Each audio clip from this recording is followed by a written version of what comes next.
সমাগত লোকসভা নিৰ্বাচন শাসক বিৰোধী সকলো ব্যস্ত এতিয়া নিৰ্বাচনী প্ৰচাৰত মৰিয়নি সমষ্টিটো তিনিটা বিজেপি মণ্ডল কৰ্মীৰ সৈতে নিৰ্বাচনী প্ৰচাৰত ব্যস্ত দেখা গ'ল বিধায়ক ৰূপজ্যোতি কৰ্মীক মৰিয়নি সমষ্টিৰ পৰা 50,000তকৈ অধিক ভোটত লিড লৈ তপন গগৈ জয়ী হ'ব বুলি কয় বিধায়কগৰাকীয়ে।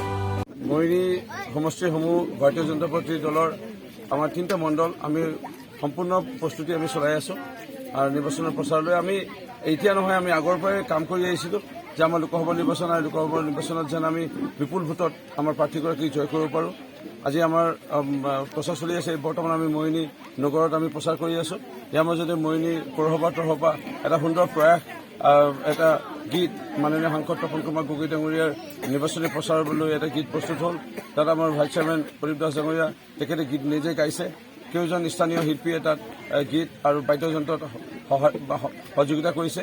ইয়াৰ লগতে মৰিয়নি পৌৰসভাৰ উদ্যোগত তপন কুমাৰ গগৈ নিৰ্বাচনী প্ৰচাৰৰ বাবে প্ৰদীপ দাসৰ কণ্ঠত এটি নতুন গীতো প্ৰস্তুত কৰি উলিয়াইছে।